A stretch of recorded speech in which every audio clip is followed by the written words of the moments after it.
एक जंगल के बाहर एक बड़ा पुराना महल था। महल के अंदर एक जादूगरनी रहा करती थी। जादूगरनी बूढ़ी और बहुत शैतान थी। उसके पास एक चील रहता था जिसका वो पाँव बांध कर रखती थी। एक दिन वो चील उड़ता हुआ जंगल में आ गया और जंगल में बाकी पंछियों को उड़ता देख बहुत खुश हुआ। इन सब की जिंदगी कितनी अच्छी है जो ये अपनी मर्जी से कहीं भी उड़ सकते हैं और कितने खुश भी हैं।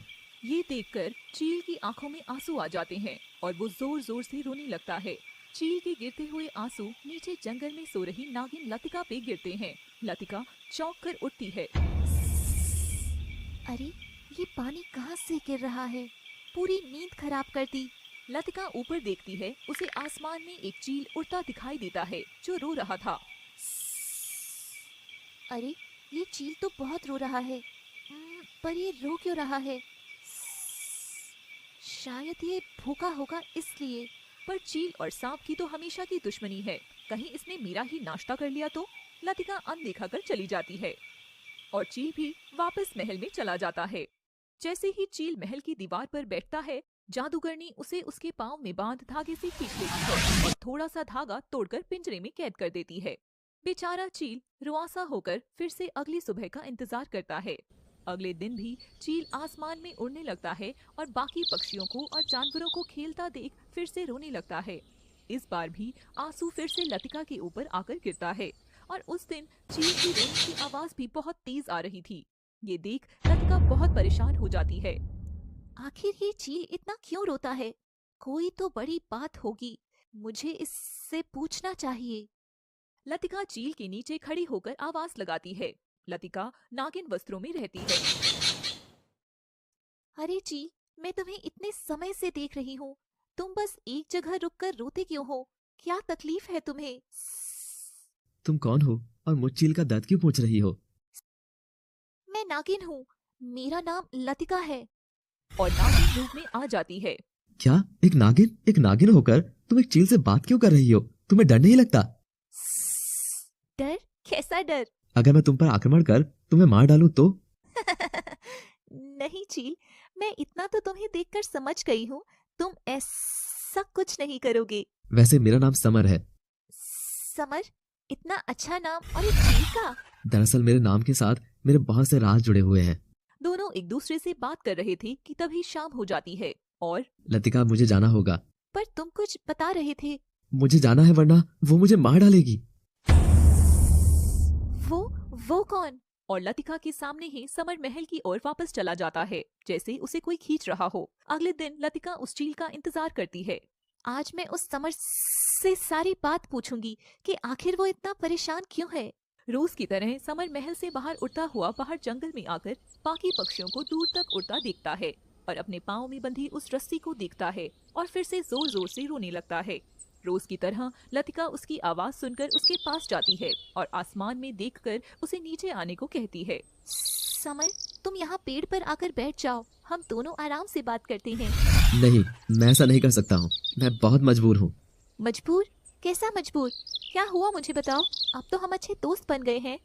समर लतिका को अपने पाँव पर बंधी रस्सी दिखाता है। ये क्या है तुम्हारे पाँव पर? ये रस्सी कैसी? तुम नीचे आओ, मैं इसे खोल देती हूँ। नहीं, ये कोई ऐसी वैसी रस्सी नहीं है। अगर ये मेरे पाँव से खुल गई तो वो मुझे मार डालेगी। कौन तुम्हें मार डालेगी समर? लतिका, मुझे एक जादूगरनी ने अपने महल में कैद कर रखा है। कैद? पर वो क्यों? ये जो मेरे पाँव में तुम रस्सी देख रही हो, ये कोई साधारण रस्सी नहीं है। ये रस्सी मेरे जीवन और मौत की रस्सी है। लतिका आश्चर्य से सब सुन रही थी। जादूगरनी की इस रस्सी की लंबाई जिस दिन खत्म हो जाएगी वो मुझे मार डालेगी। तुम्हें पता है लतिका, मैं रोता क्यों हूँ? आस पास उड़ते इन पक्षियों को देख कर रोता हूँ कि ये जंगल के उस पार भी उड़ सकते हैं, पर मैं तो सिर्फ जितनी लंबी रस्सी है उतना ही दूर उड़ सकता हूँ। और फिर रोने लगता है। समर, तुम रोना बंद करो और मुझे पूरी बात बताओ। मैं रोज महल से बाहर आता हूँ और जब महल में वापस जाता हूँ तो जादूगरनी मेरे पाँव पर बंधी इस रस्सी में से मेरे पंख जितनी रस्सी काट कर छोटी कर देती है। पर वो ऐसा क्यों करती है? ताकि वो मुझे तड़पा सके और मैं उसे जवान कर सकूं। जिस दिन रस्सी की लंबाई सिर्फ मेरे एक पंख जितनी बचेगी, उस दिन वो मुझे मार कर मेरा खून पी जाएगी। समर, मैं एक नागिन हूँ, मैं जादू से तुम्हारी रस्सी खोल सकती हूँ, फिर तुम उड़कर कहीं दूर चले जाना। इतना आसान नहीं है लतिका, मैं कोई मामूली चील नहीं हूँ। लतिका सारी बातें ध्यान से सुन रही थी, आंखें बड़ी करते हुए। मेरा नाम समर है। मेरे बाबा पड़ोस के राज्य के राजा है और मैं उनका छोटा बेटा हूँ। मेरी सुंदरता और कुशलता के चर्चे हर राज्य और हर गांव में होते थे और धीरे धीरे मेरे लिए शादी के ढेर सारे प्रस्ताव आने लगे। क्या तुम इंसान हो? तो फिर ये चील रूप में कैसे? ये बात बहुत साल पहले की है। एक दिन महल में मुझसे शादी करने के लिए एक लड़की आई, जो असल में लड़की नहीं, कोई कुबड़ी सी बुढ़िया थी जिसने घूंघट किया हुआ था। सबने उसे देखकर बहुत मजाक बनाया। बुढ़िया, तू मेरे सुंदर बेटे से शादी करना चाहती है? तेरी इतनी हिम्मत, चली जाए यहाँ से, वरना मैं तेरा सर कलम करवा दूंगा। घमंड नहीं राजा, तुझे अपने बेटे की सुंदरता का इतना घमंड है ना, मैं शाप देती हूँ कि जिस सुंदरता का इसे घमंड है मैं वो छीन लूंगी। हाँ। ये सुनते ही सभी डर जाते हैं और बुढ़िया से माफी मांगते हैं, पर बुढ़िया गुस्से से महल से बाहर चली जाती है। महाराज, कहीं ये हमारे समर को तो कुछ नहीं करेगी? नहीं, मैं समर को कुछ नहीं होने दूंगा। और एक दिन जब मैं जंगल से गुजर रहा था तो मैंने सामने एक लड़की को पेड़ के पास बेहोश पड़े देखा। मुझे उस पर दया आ गई और मैं उसकी मदद करने चला गया। फिर आगे क्या हुआ? मैंने उस लड़की को सीधा किया और उसे हिलाकर पूछा, कौन हो तुम? क्या हुआ तुम्हें? लड़की कुछ होश में आने लगी। मैंने नदी से पानी लाकर उसके चेहरे पर डाला और वो होश में आ गई। कौन हो तुम और तुम यहाँ कैसे पड़ी हो? मेरा नाम संगीता है। वो मैं थोड़ी देर पहले यहाँ से गुजर रही थी तो मुझे पेड़ के पास एक बुढ़िया नजर आई। बुढ़िया? कौन बुढ़िया? वो बुढ़िया कुबड़ी और बहुत भद्दी सी दिखती थी। उसने मुझे खाने को एक सेब दिया। मैं बहुत भूखी थी तो मैंने सेब लेकर खा लिया और जैसे ही वो सेब खाया तो मुझे चक्कर आने लगी और मैं बेहोश हो गई। जरूर ये वही पागल बुढ़िया होगी जो मेरे महल में आई थी। महल? क्या तुम राजकुमार हो? हाँ, मैं एक राजकुमार हूँ और मुझसे शादी करने का प्रस्ताव लेकर वो पागल बुढ़िया मेरे पास आई थी। बेचारी बुढ़िया, तुम तो कितने सुंदर हो। मैं भी राजकुमारी हूँ। मेरा महल जंगल के बाहर ही है। तुम चाहो तो वहाँ चलकर आराम कर सकते हो। समर और संगीता एक दूसरे की आंखों में देखते हैं और समर उसके साथ चला जाता है। समर महल में प्रवेश करता है और देखता है कि संगीता का महल समर के महल से भी विशाल था। समर महल को देखता ही रह गया कि तभी संगीता बहुत सुंदर से वस्त्र पहनकर उसके सामने आकर खड़ी हो जाती है। संगीता, तुम बहुत खूबसूरत हो। संगीता शर्मा जाती है और समर संगीता के पास जाकर संगीता का हाथ थाम लेता है। तुम भी बहुत अच्छे हो समर। संगीता, क्या तुम मुझसे विवाह करोगी? मैं तुम्हें मेरे महल ले चलूंगा। हाँ समर, मैं भी तुमसे विवाह करना चाहती हूँ।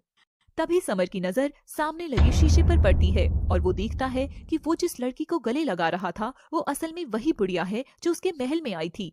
ये देखते ही समर संगीता को जोर से धक्का देता है। कौन हो तुम? दूर हटो मुझसे। तू तो फंस ही गया इस माया के जाल में। और संगीता बुढ़िया के रूप में आ जाती है और समर देखता है कि पूरा महल खंडर में बदल जाता है और सामने खड़ी बुढ़िया बहुत बड़ी बन जाती है। समर बहुत डर जाता है। मुझे जाने दो, मुझे माफ कर दो। तुझे क्या लगा था मैं कोई ऐसी ही बुढ़िया हूँ? मैं एक बहुत बड़ी जादूगरनी हूँ और अब तुम्हें पता चलेगा कि मेरा शाप का असर तुम पर कैसे पड़ेगा। समर जादूगरनी के आगे हाथ जोड़ने लगता है और जादूगरनी एक छड़ी घुमाकर उसे चील में बदल देती है और समर चील बनकर इधर उधर उड़ने लग जाता है। अब से तुम मेरे गुलाम होंगे। और उसके पाँव में एक रस्सी बांध देती है। ये जो रस्सी तुम्हारे पाँव में बंधी है, मैं रोज इसे तुम्हारी पंख जितना काटूंगी और जिस दिन ये पूरी कट जाएगी उस दिन मैं तुमसे विवाह करके तुम्हें मार दूंगी और तुम्हारे खून को पीकर जवान बन जाऊंगी।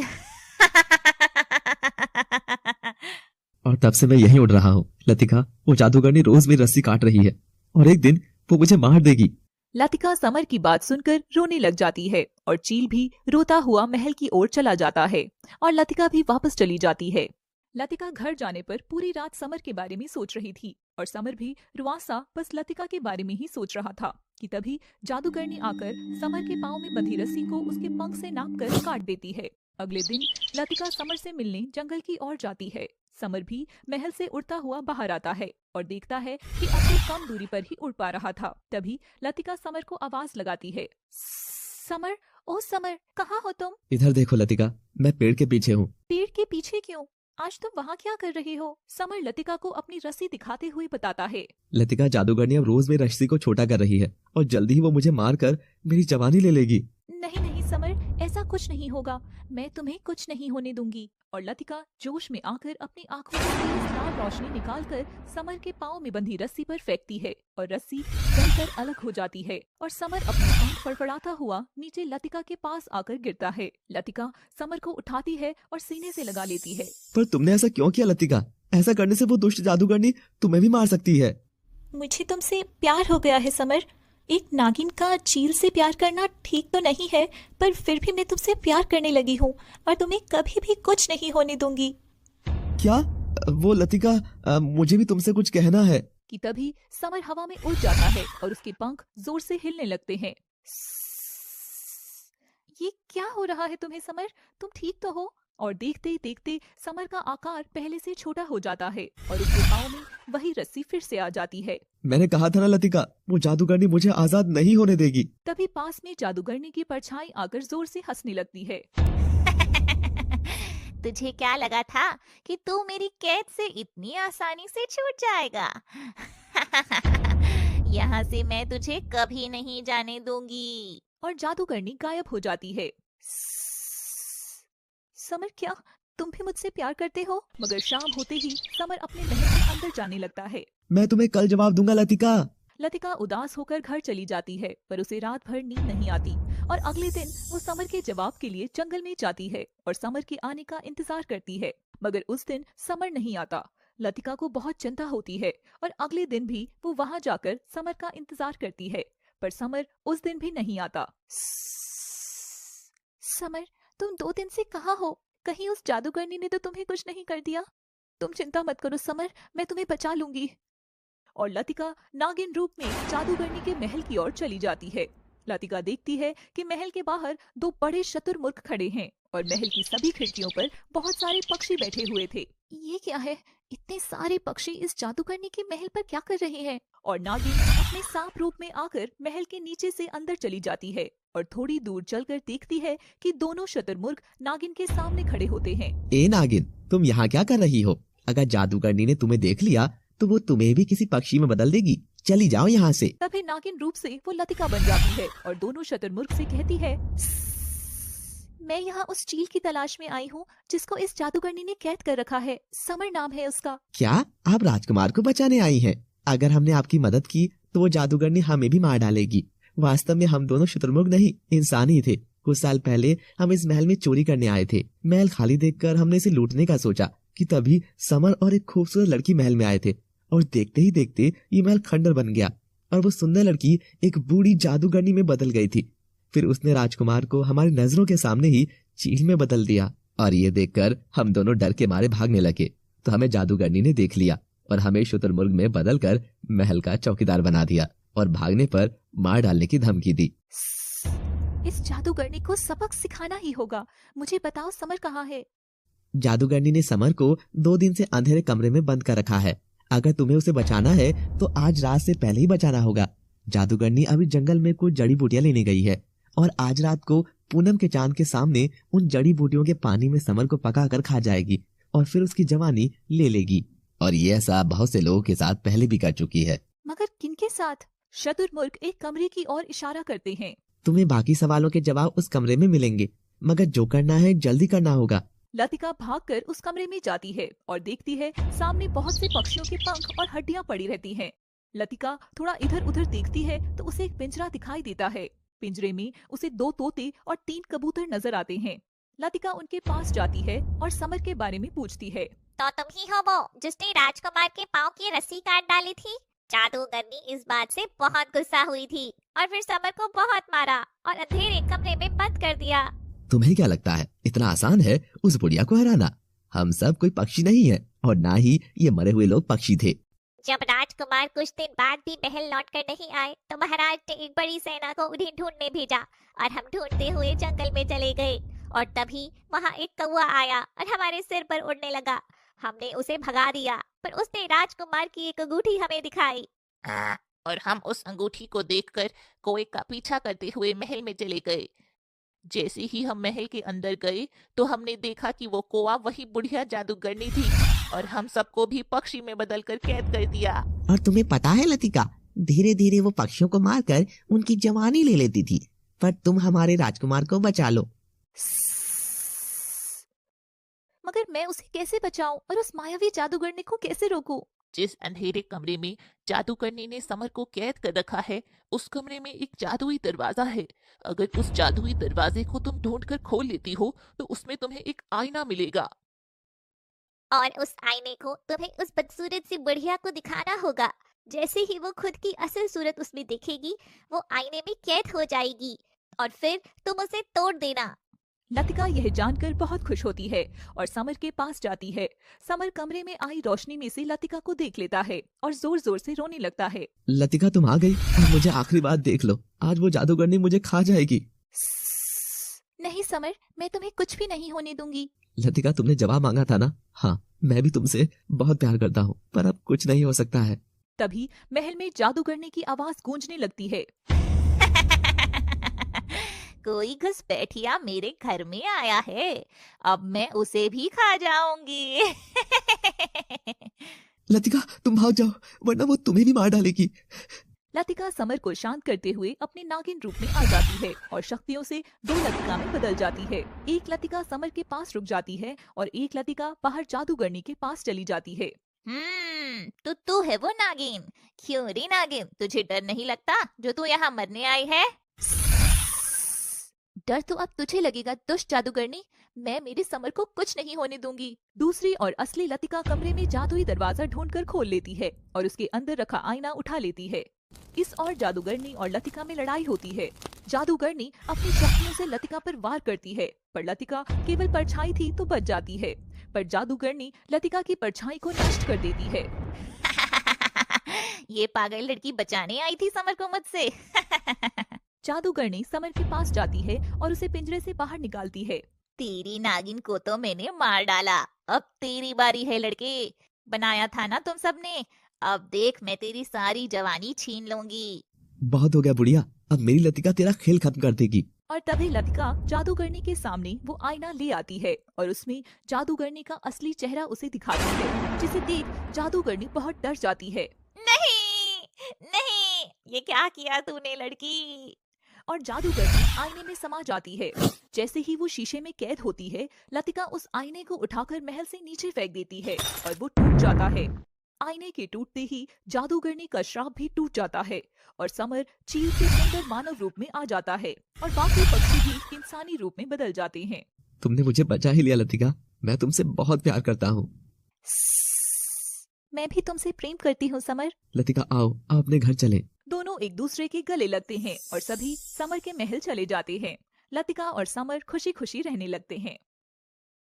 समर और लतिका खुशी खुशी अपने महल में रहने लगे थे कि एक दिन लतिका समर से कहती है, समर मुझे अब ये महल की जिंदगी अच्छी नहीं लगती है। क्यों, क्या हुआ लतिका? क्या तुम्हें किसी चीज की कमी है? नहीं समर, शायद तुम भूल गए हो, मैं एक इच्छाधारी नागिन हूँ। मैंने अपनी जिंदगी जंगल में खुले में ही काटी है और मैं यूं महलों में कैद होकर नहीं रह सकती। तुम ठीक कह रही हो लतिका, श्राप की वजह से मैं भी इतने साल चील बनकर आसमान में उड़ता था, लेकिन अब मेरा भी इन चार दीवारों में दम घुटता है। और यूं दोनों कुछ समय के लिए महल छोड़कर वापस जंगल में चले जाते हैं। समर मुझे साधारण जीवन ही जीना है, ये महारानी वाला जीवन नहीं। जैसी तुम्हारी मर्जी लतिका, मैं वही रहूंगा जहाँ मेरी लतिका के रहने का दिल करेगा। और दोनों खुशी खुशी एक दूसरे को गले लगाते हैं और जंगल में एक छोटे से घर में रहने लगते हैं। समर रोज लकड़ी काट कर लाता और लतिका साधारण कन्या की तरह घर का सभी काम करती। दोनों बहुत आराम से जंगल में अपना समय काट रहे थे, मगर एक रोज जब लतिका सुबह सोकर उठती है तो उसने अपने दरवाजे पर एक ऐसी चीज देखी जिसे देखकर उसके होश उड़ गए। लतिका समर को उठाती है। समर, समर जल्दी उठो, देखो यहाँ। समर उठकर दरवाजे पर देखता है तो सामने फर्श पर जादूगरनी का जादुई आईना उल्टा पड़ा रहता है। ये क्या, ये तो तुमने तोड़ दिया था। हाँ समर, मैंने अपनी आंखों से इसके टुकड़े टुकड़े होते हुए देखा। रुको, मैं भी देखता हूँ। नहीं समर, रुको, इसे हाथ मत लगाना। भूलो मत उस चुड़ैल जादूगरनी ने तुम्हारे साथ क्या किया था। और लतिका अपनी आंखों की रोशनी जलाकर उस आईने को जला देती है। जैसे ही वो आईना जलता है वो हवा में उड़ने लगता है और उसमें लतिका और समर जो देखते हैं उसे देखकर उनके होश उड़ जाते हैं। लतिका और समर आईने में देखते हैं कि लतिका के बाल हवा में लहरा रहे हैं और उसने समर का गला पकड़कर हवा में उठा रखा है और देखते देखते लतिका समर को मार डालती है। और लतिका का चेहरा बहुत डरावना था, लाल आंखें, और वो यूं हंस रही थी मानो उसने कोई बदला पूरा कर लिया हो। तभी वो आईना बोल पड़ा। हा हा हा हा हा हा हा हा हा हा हा हा। यही सच है बेवकूफ लड़के, ये नागिन तुझे नहीं छोड़ेगी। हा हा हा हा। और गायब हो जाता है। यह देखने के बाद घर के अंदर जाते हैं। लतिका बहुत डरी होती है। समर, मैं तुम्हें कभी भी चोट नहीं पहुंचा सकती। मैं जानता हूँ लतिका, मुझे ऐसा लगता है कि किसी की चाल है हम दोनों के खिलाफ। मुझे पता है कि तुम मुझसे बहुत प्रेम करती हो लतिका। यह सब पेड़ के पीछे छिपकर कोई देख रहा था, जिसके काले घने बाल इतने बड़े थे कि नीचे जमीन को छू रहे थे। मगर लतिका ने तो अपने हाथ से वह जादू आईना महल से गिराकर उस जादूगरनी का अंत कर दिया था। तो आखिर वह कौन थी? अब लतिका और समर दोनों कुछ परेशान रहने लगे। आखिर उस आईने में दिखाई उस दृश्य का मतलब क्या था? मैं मेरे समर को कैसे मार सकती हूँ? मुझे अब जल्दी से इस रहस्य को सुलझाना है, नहीं तो मैं मेरे समर को खो दूंगी। अगले दिन समर और लतिका कमरे में सो रहे थे कि तभी लतिका को अपने बगल में कुछ अजीब सा महसूस होता है और वह करवट लेकर देखती है तो उसके बगल में वही आईना रखा होता है। वह पास में सो रहे समर को आवाज लगाती है, समर। मगर आईने में से एक बड़ा सा हाथ बाहर आकर लतिका का मुंह दबा देता है और लतिका आईने में जो देखती है वह उसको डरा देता है। लतिका देखती है समर लकड़ियां काट रहा था कि लकड़ियों के पीछे समर ने लतिका के हाथ पांव बांध कर रखा हुआ था और तेज धार वाली कुल्हाड़ी लतिका की ओर ले जा रहा था और उसके टुकड़े टुकड़े कर उसे मार देता है। तभी आईने में से एक बार फिर आवाज आती है, हा हा हा हा हा हा। तो यही था तेरा प्यार बेवकूफ नागिन। इसने तो अपना शाप मुक्त कराने के लिए तुझसे प्यार का नाटक किया और अब तूने उसे उसकी ऐश की जिंदगी छीन ली तो वो तुझे मार डालेगा। हा हा हा हा हा हा। हंसते हुए आईना गायब हो जाता है। यह देख लतिका की चीख निकल पड़ती है और समर भी उठ जाता है। लतिका समर को पूरी बात बताती है। समर, आखिर ये सब क्या हो रहा है और हम दोनों एक दूसरे की जान क्यों लेना चाह रही है? कहीं वो जादूगरनी तो नहीं? नहीं, ऐसा नहीं हो सकता और उस मनहूस का नाम मत लो मेरे सामने। खैर तुम फिक्र मत करो लतिका, भोलेनाथ सब देख लेंगे। और यह सब पेड़ के पीछे छुपकर वही औरत सुन रही थी। अब धीरे धीरे समर और लतिका को एक दूसरे से डर लगने लगा था और दोनों एक दूसरे से दूर होने लगे थे। एक रोज लतिका ने अपने घर की छत के ऊपर एक कौवा उड़ता देखा जो बहुत जोर से काव काव कर रहा था। ये क्या, आज ये कौवा हमारे घर के बाहर बोल रहा है? यह तो कुछ अनहोनी होने का संकेत है। और कुएं पर पानी लेने चली जाती है। लतिका जैसे ही कुएं में बाल्टी डालने के लिए झुकती है, वो पानी में समर की परछाई देखती है कि समर दोनों हाथों को फैलाए लतिका को कुएं में धकेल देता है और जैसे ही लतिका गिरती है तुरंत नागिन रूप ले लेती है और पानी में तैरने लगती है। फिर रस्सी की मदद से बाहर आ जाती है। समर, तुम पागल हो गए हो? ये तुम क्या कर रहे थे? हाँ, मैं तुम्हें मारना चाहता हूँ। मैं तंग आ गया हूँ एक नागिन के साथ। मैं जानता हूँ कि किसी दिन तुम मुझे मार डालोगी, उससे पहले मैं ही तुम्हें मार दूंगा। और दोनों में लड़ाई होती है। मगर लतिका एक नागिन थी और समर एक साधारण लड़का, तो वो लतिका से हार कर वहाँ से घने जंगल की ओर भाग जाता है। दूसरी ओर जंगल में समर लकड़ियां काट रहा था और देखता है कि लतिका आकर समर के ऊपर पास पड़ी लकड़ियों को उठाकर फेंकने लगती है और समर दर्द से चिल्लाने लगा और डांट कर लतिका को वहाँ से भगा देता है। फिर शाम को लतिका और समर घर में मिलते हैं। लतिका समर से पूछती है, समर, तुमने मुझ पर हमला क्यों किया? पहले तुमने मुझ पर हमला किया था। दोनों में बहस होती है और फिर से झगड़ा हो जाता है। समर, हम क्यों लड़ रहे हैं? पता नहीं लतिका, ये सब क्या हो रहा है, मुझे कुछ भी समझ नहीं आ रहा। मुझे लगता है वो जादूगरनी वापस आ गई है। समर, हमें एक बार वहां चलकर देखना होगा। समर और लतिका जादूगरनी के महल में जाकर देखते हैं तो वहां जो आईना लतिका ने तोड़ा था वो उस जगह नहीं था। यह देख समर और लतिका बहुत डर जाते हैं। समर, समर, वो वापस आ गई है। समर, मैं तुम्हें खोना नहीं चाहती हूँ। और घर चले जाते हैं। उसके बाद रात में लतिका देखती है कि समर नींद में सो रहा था और एकदम से हवा में उड़ने लगा था। लतिका देखती है कि समर की पीठ में से चील के पंख निकल रहे हैं और समर वापस एक चील में बदल जाता है। यह देख लतिका की चीख निकल पड़ती है, समर, क्या हुआ मेरे समर को? समर! इतने में चीखते हुए लतिका उठती है तो देखती है कि वह एक सपना होता है और उसके बगल में समर नहीं था। समर कहाँ चला गया? लतिका समर को ढूंढते हुए बाहर जाती है और देखती है कि पेड़ के पास खड़ा होकर वह किसी से बातें कर रहा था। लतिका पेड़ के पीछे कौन था वह नहीं देख पा रही थी, पर उसे समर की बातें सुनाई दे रही थी। हाँ, कल अमावस्या की रात है। मैं जानता हूँ मुझे क्या करना है। मैं लतिका को बिना पता लगे उसकी बलि चढ़ाकर तुमको वापस जिंदा कर दूंगा। यह सुनते ही लतिका के पसीने आने लगते हैं और वो हाफती हुई घर में नागिन रूप में बदल जाती है।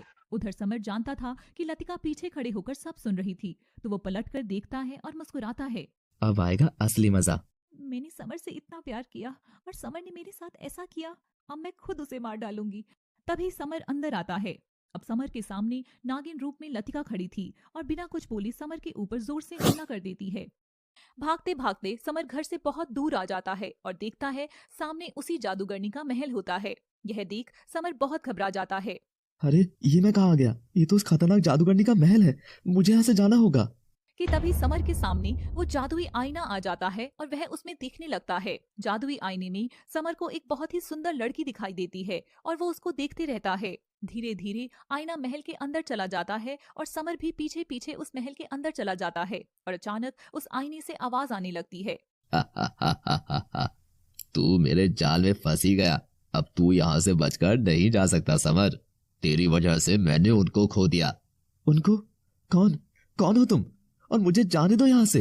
आईने में से एक बहुत सुंदर सी लड़की बाहर आती है।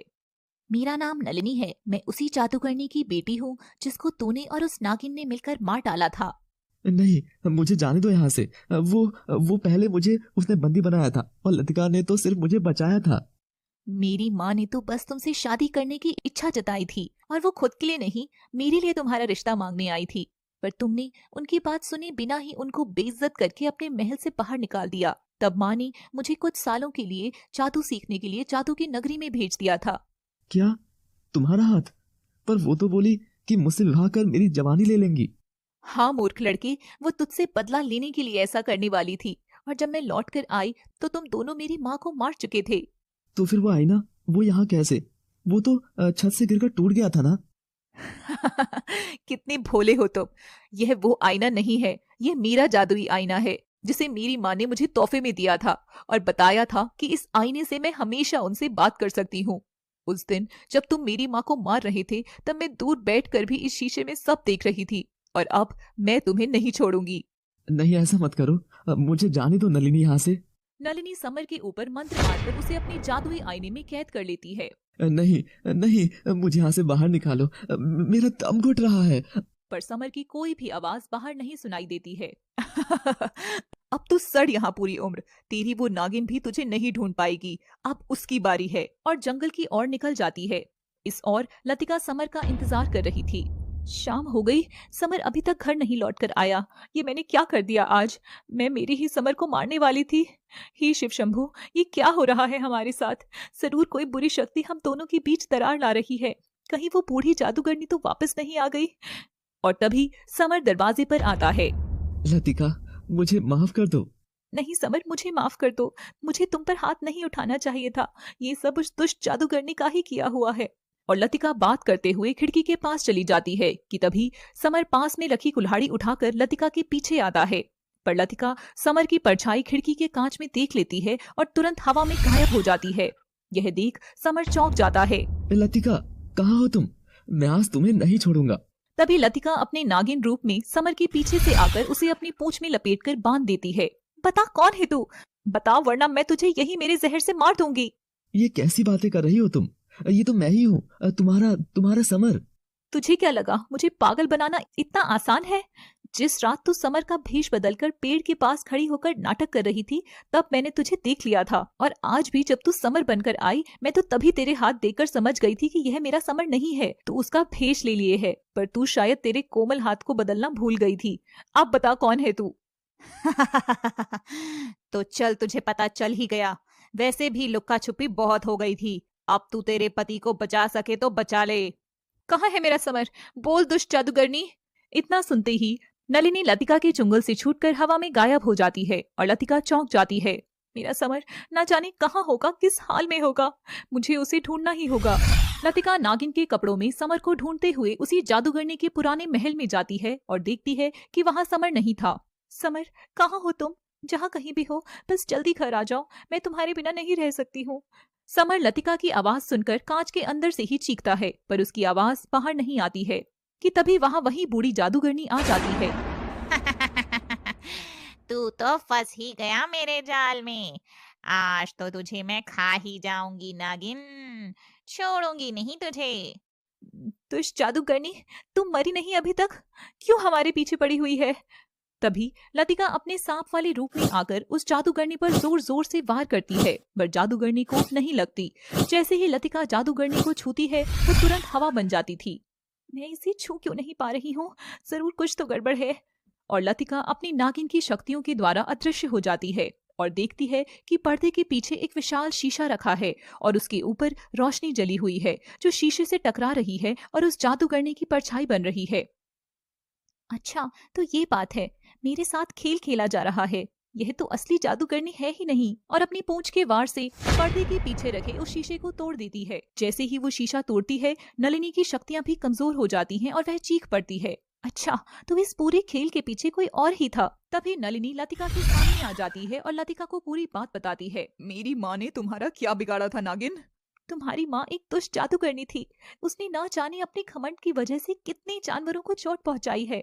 मुझे तो तेरा खेल तभी समझ जाना चाहिए था जब तो हम दोनों पति पत्नी में लड़ाई करवा रही थी। हाँ, और मैं तेरे समर को तुझसे दूर कर दूंगी। और दोनों की भयंकर लड़ाई होती है।